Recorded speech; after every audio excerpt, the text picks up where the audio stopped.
think so. I think, they may well have bases on this planet. And I've said it before, we have a number of USO, unidentified submersible objects, being seen diving into and coming out of the oceans of this planet. So it's a high possibility that they may have, if it's a highly evolved technological race, millions of years in front of us, then they would have the technology to have bases under the oceans, possibly in the Mariana Trench.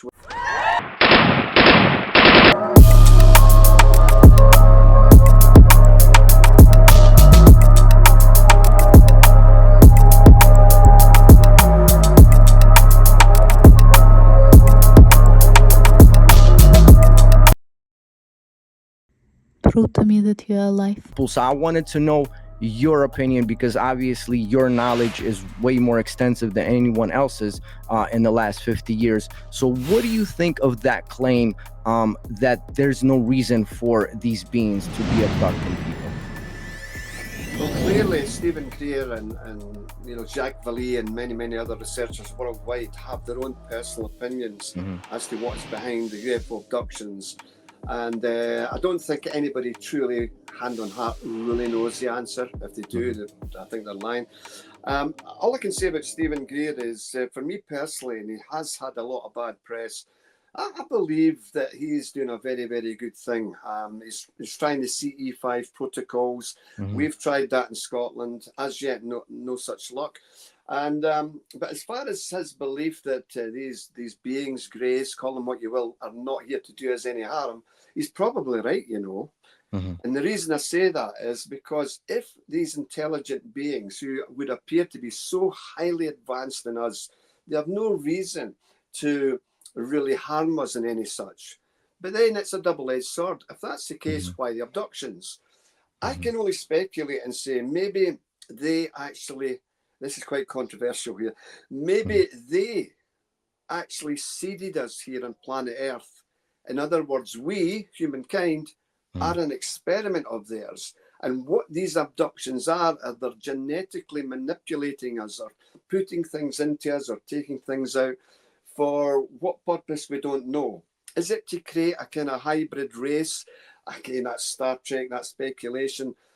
We can only speculate as to why that is. But there's no denying it. They're taking sperm over from males and females. Why? Why are they still doing that today? Surely they have enough genetic information that they don't need to do this anymore. But then again, there's a case in Australia, I think it was America, the Maureen Puddy case, took my views away from this conventional way of thinking. And for any viewers and listeners that are not aware of this case, a lady called Mary Puddy claimed that she was in contact with aliens, and these two researchers says, okay, can we come with you when you meet these creatures? Yeah, by all means. So long story short, the two researchers sat in the back of her car, and she said she's in the front car at the steering wheel.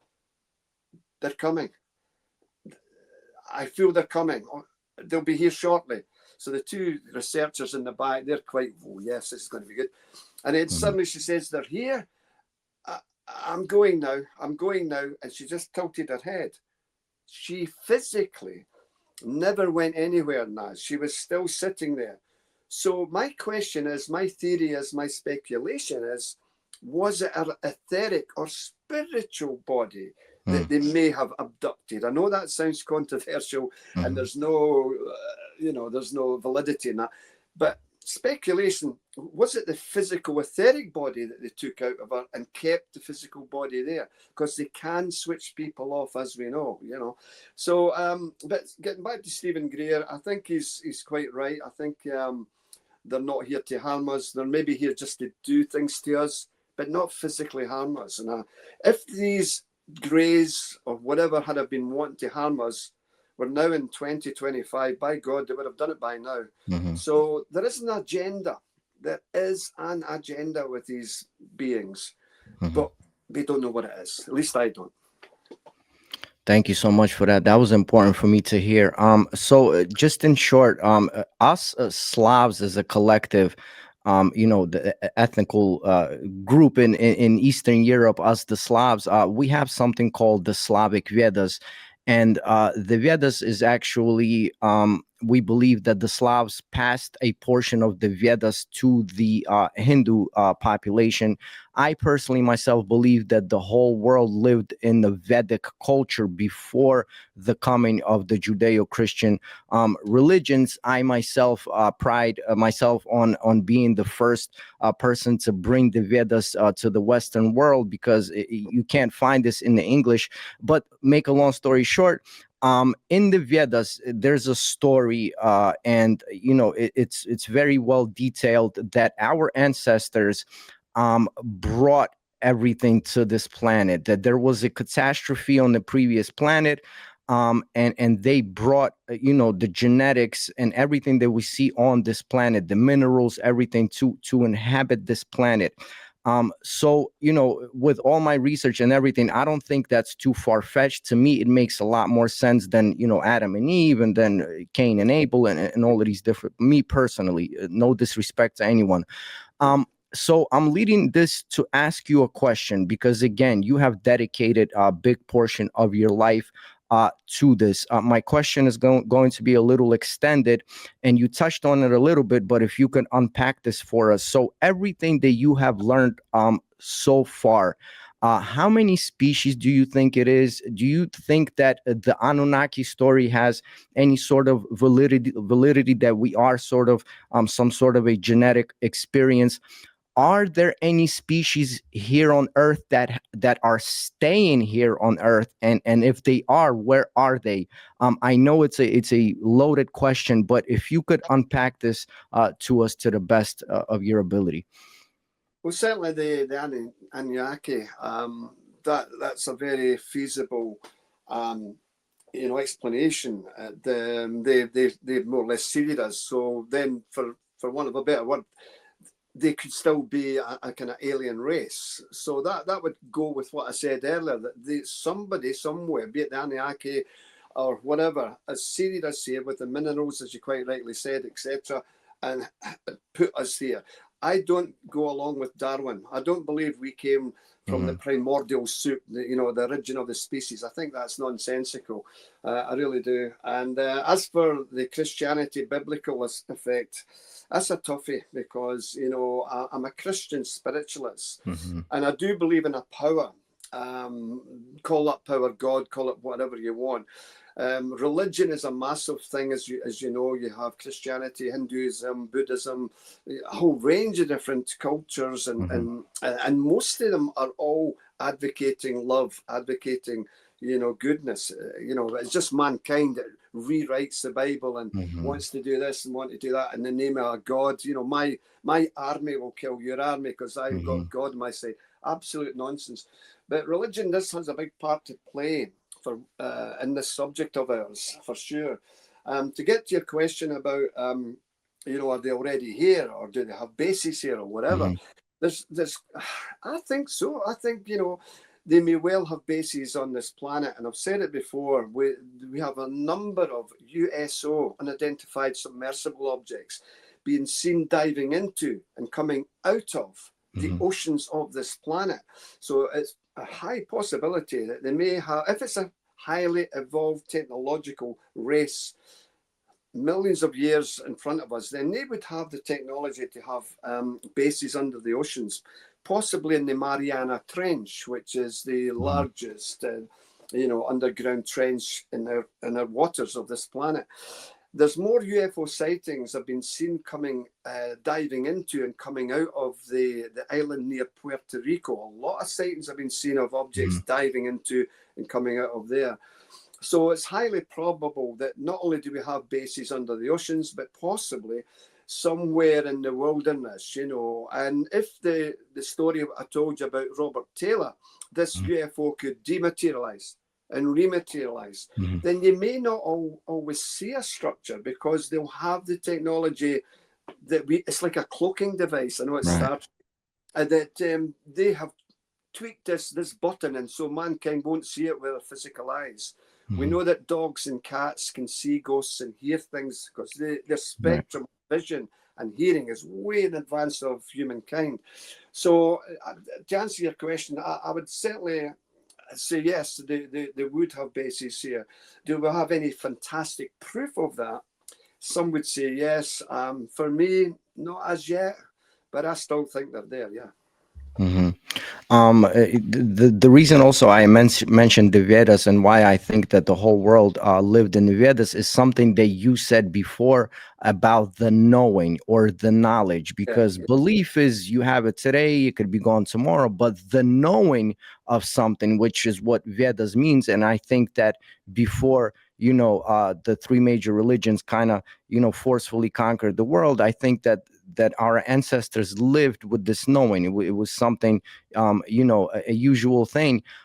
So I wanted to ask you, you kind of touched on it a little bit, but so far, throughout all these years, what was the greatest experience that you have had in the UFO, possibly orbs, things like that, something that you have yourself experienced that maybe you can share with us? Yeah, I mean, because I've put myself in the ballpark where these UFOs allegedly have been seen, I've seen a number of strange things in my life, and I'll just recount a few of these sightings, if I may. I remember I was doing some research at Loch Ness, and we were sharing a campfire with Germans, Canadians, and French people. And so the campfire was right next, about 100 yards from the shores of Loch Ness. It was at night.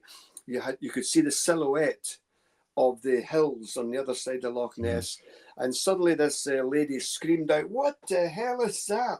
And we all swiveled round, and we could see this massive ball of light. And it was moving up and down behind the hill at the other side of Loch Ness, above the hill. It was making all these crazy patterns. It wasn't high in the sky, Naz. It was above the hill. And it was moving, stopping, zigzagging, stopping. And then suddenly it stopped and shot away, and it was gone in seconds. Now, like what we do and with any researchers, we must notify the police when any other members of the public reporting this sighting at the time. We check with the airports, local airports, national airports, with any aircraft flying in the air at the time. We check with the meteorological stations to see if there were any release of weather balloons. And so we're dotting the I's, crossing the T's. Nothing was in the sky at that time. And then I remember I was when I was younger, about 17, 18 years of age. I was on holiday in England at a holiday park, and I saw this object, which, if you can imagine scaffolding outside a building, just the scaffolding. Yeah. Instead of vertical, it was horizontal, and it slowly moved in the sky above me, and I'm going, it wasn't even solid. It was just, how is this possible? And I know that's a kind of strange shape, but it was about 20, 25 feet long, slowly moving across the night sky, only about 500-600 yards away from me. And I just couldn't understand what that was. That was quite bizarre. And then I gave a talk in Blackpool to a kind of group called Probe. That's the name of the group. And after the lecture, myself and two other colleagues went out to the Blackpool Dunes, sands near the sea, near the Irish Sea. And we're just talking away as you do. And this is getting back to your spheres, because suddenly a massive sphere or orb of white light was about 200-300 yards above our heads, coming over the Irish Sea above our heads. And we're all professional ufologists, and none of us said anything. Our eyes were fixed on this. With any navigation lights? No navigation lights. With any undulations where it was moving up and down? No, it was a straight line. And it just flew over our heads and went away in the distance. And we knew 1,000,000% this wasn't an aircraft or a helicopter or a drone or anything like that. Drones were not popular back in that time. And we, to this day, we're still puzzled by this.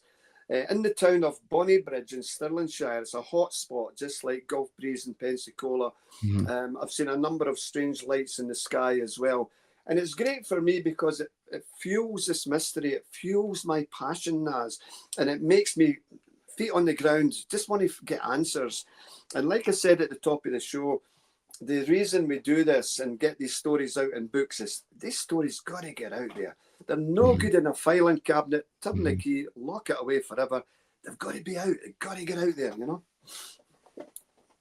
Yeah, thank you so much for that. I cannot thank you enough. I just want to stress to everyone how kind you have been for doing this, and I thank you for every single minute. Again, I'm a humongous fan. I have a few more questions before I get you out of here. I have a personal question, and ever since we started talking, I've been dying to ask you this question. Um, as far as national security is concerned, and as far as the stories that we are hearing about the three-eye atlas, is there any validity in, us being worried, and the stuff that we had with the drones going on in New Jersey? I'm sure you know about it last year. So what do you think, again, based on your extensive experience, should we be worried as far as national security? And what do you think about this whole three-eye atlas phenomenon going on? Well, this three-eye atlas phenomena, I take it you're referring to this allegedly large object that's Right. been coming towards planet Earth. I think it's meant to be in our locality in November. Is that right? I can't remember. It's an incredible story. Of course, it's an incredible story. And you hear so much rumors and counter rumors in the media. And I'll be honest with you, I generally don't know what to make out of this at all. You know, it's clearly something that, if true, if picked up in satellites and etc., it's true, then maybe it's something we should be concerned about. Prove to me that you are alive. But if it's just all nonsense, then we really need to get somebody to open up and say, come on, what's going on here? You know, come on, what's going on here? Surely the scientists at NASA or NORAD, the North, the big place in NORAD, they should have by now truly identified this and stated it's a true story, it's not a true story, it's space debris, it's something. I would like to hear personally from NORAD or NASA themselves, just nail it. Tell us what it is. Let's be done with it, you know, because all we're hearing is all these fanciful tales on the internet. And it's just, so the bottom line for me is I haven't a clue what this is. And, I don't know. But as far as national security, yes, I'm aware of the drones, etc. We had a drone, or was it a drone? It was a sphere. It was seen above Manchester Airport in England. It descended from the sky and it came down on the runway. And one of these air traffic cars were diverted to go and see, well, what's this? This is controlled airspace. This is controlled, runways. Nothing should be there. So as it drove up to it, it managed to take some photographs of this orb. You'll find them online, Manchester Sphere or Manchester Orb. And it just rose up into the sky and was gone. Now, that doesn't look like our own technology, you know, and if it is, what's it doing there anyway? What is it doing at a major airport in the United Kingdom? There have been a number of drone incursions at different establishments, not just airports throughout the world, but naval installations, army installations. So clearly we'll have a number of possibilities, which either is A, we're under surveillance, and if so, by who, and two, we're not. These are just people with manufactured devices flying them willy-nilly. But I think it's something to be concerned about, NASA. I really do. I think we should be worried about what's these intrusions into our airspace. If they're extraterrestrial, then even more so, we should be concerned.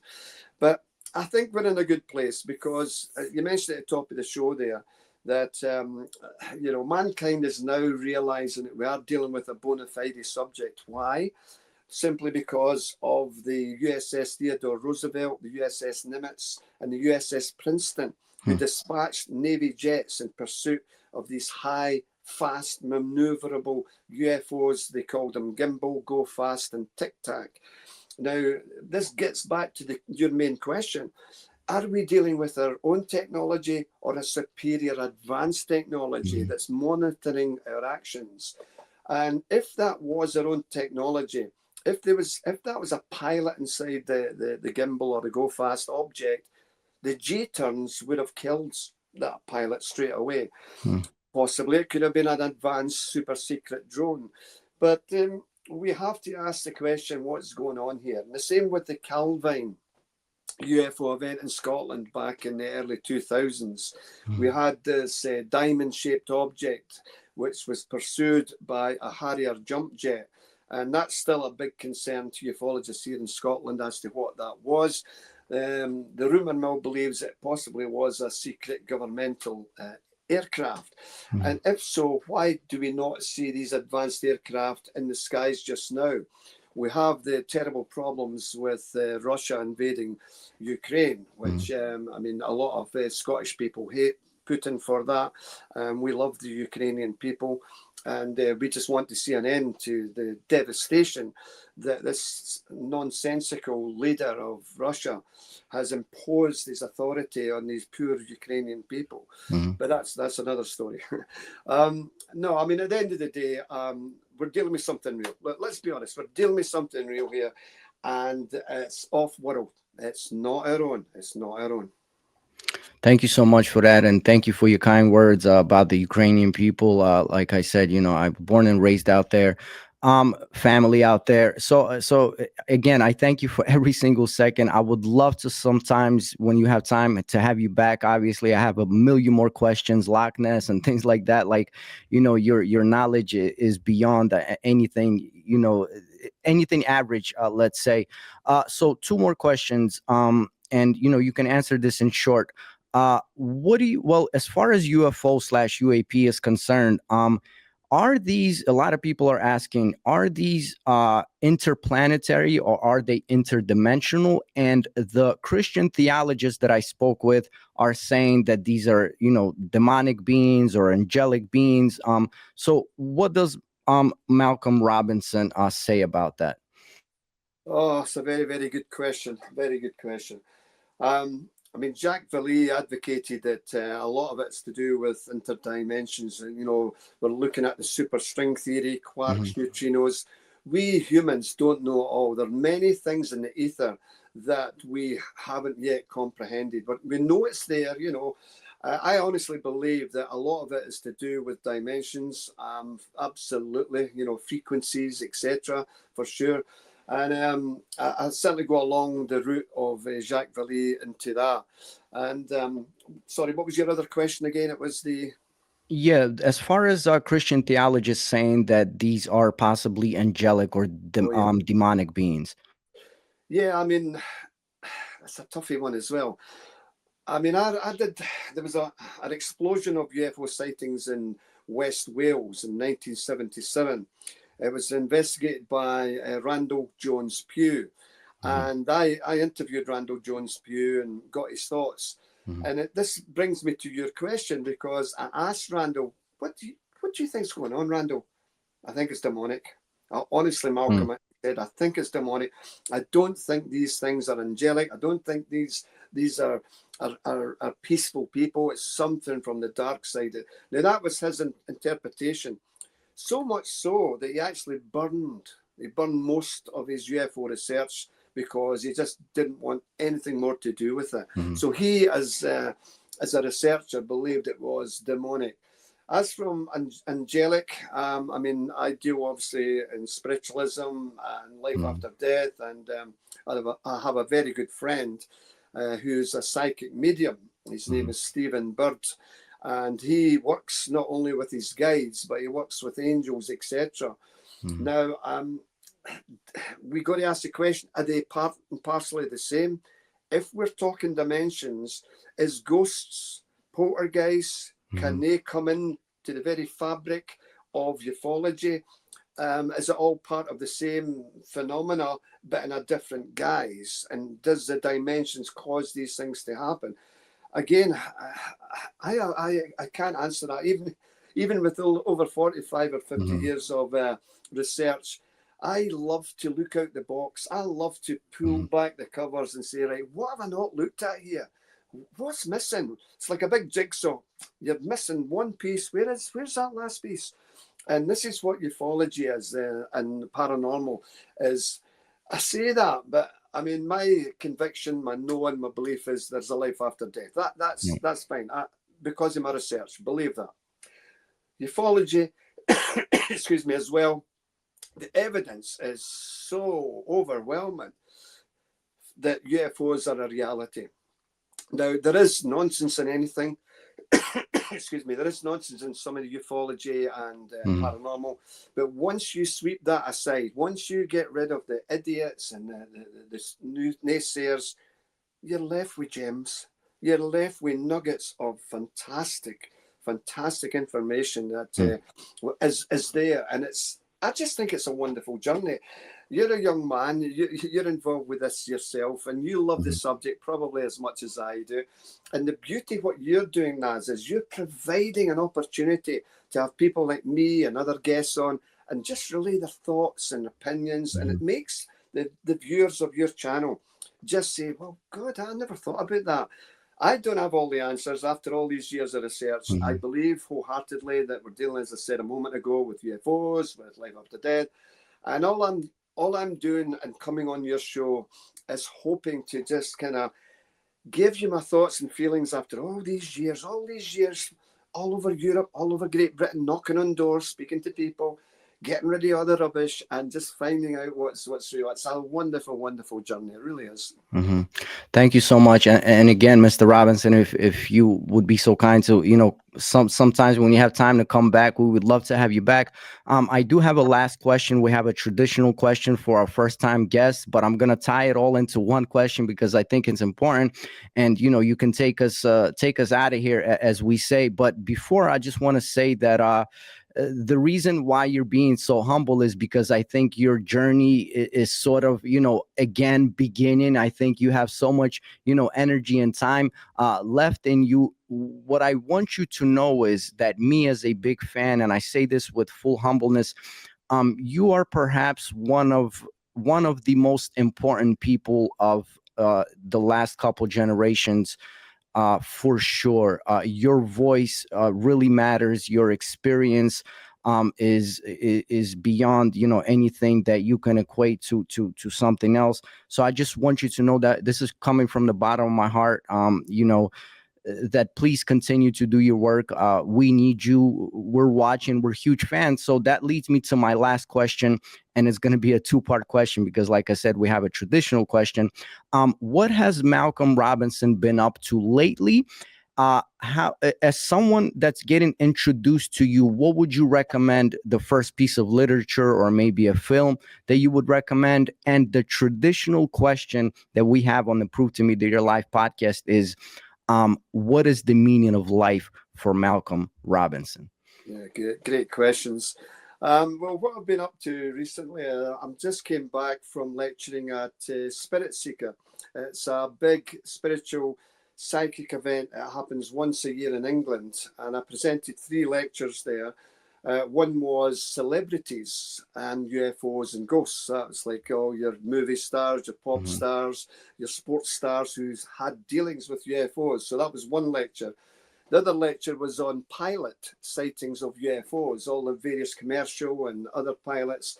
And our final lecture at that weekend, just last weekend there, was on our case research, our society, all the kind of case research that we've done. And I would love to come back on your show and talk about a lot of these stuff in a future date. Please. As for what is Malcolm Robinson's meaning of life, well, for me personally, and hopefully this doesn't come over too big-headed, I believe I was kind of born to do this kind of work. I was born to inquire. I do honestly believe that there's certain people, that's their raison d'etre. That's what they're trying to do. Try and provide an openness, a clarity of these wonderful subjects. And I just feel that I want to share the knowledge that I've got with people over the years. and just to get that information out there. And sorry, there was another question in there. What was it again? Yeah, what would you recommend for someone that's, again, all the links will be in the description to Mr. Robinson's work. But what would you personally recommend to someone getting introduced to your work? Well, certainly I would ask them to. I mean, there's thousands of UFO books out there from authors all over the world. I mean, me personally, I enjoy the books of Jacques Vallée, I'm British. asking about your work. I'm really sorry. I'm asking about one of your piece of books or movies that someone getting introduced to Malcolm Robinson. If you've been living under a rock. Yeah, I mean, obviously, I've written 14 books now. My 50th will be out next year. The books I write are UFO Case Files of Scotland, volumes 1, 2, and 3. Paranormal Case Files of Great Britain, volumes 1, 2, 3, and 4. The Decmont Woods UFO incident, that's the forestry worker we spoke about. The A70 UFO incident, that's Scotland's biggest UFO reported abduction. And also the Loch Ness Monsters, not Monster, Monsters. That's my favourite book that I've written. And that gives you the whole story, right from day dot, right through to present day, the sightings of Loch Ness and what I believe it. I've also written a book about a family in Ireland called Please Leave Us Alone. And that was about these demonic entities coming into this family home. There were also UFO sightings, strange creatures, horrible things that was happening in there as well. We also have a book called The Falkland Hill UFO Incident.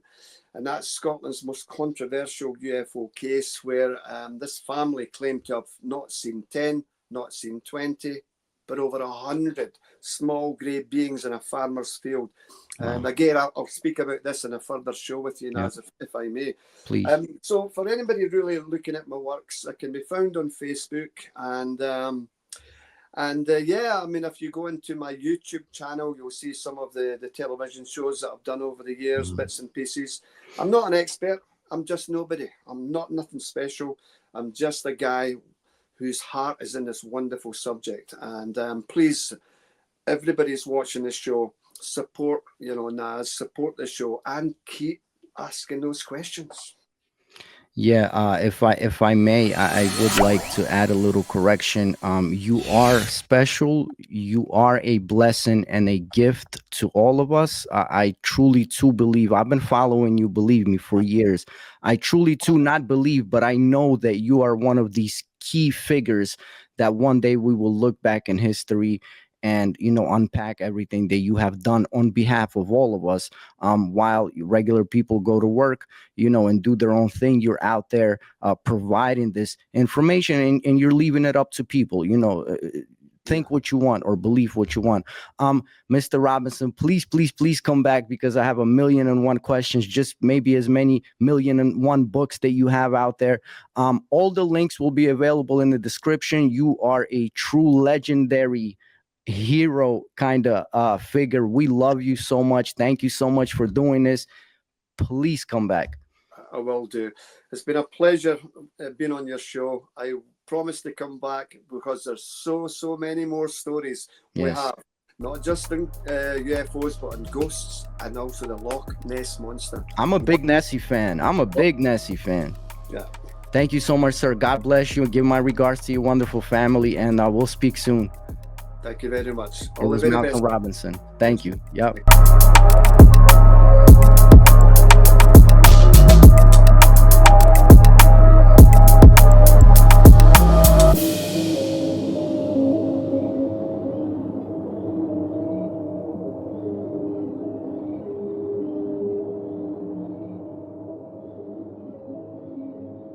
Prove to me that you are alive.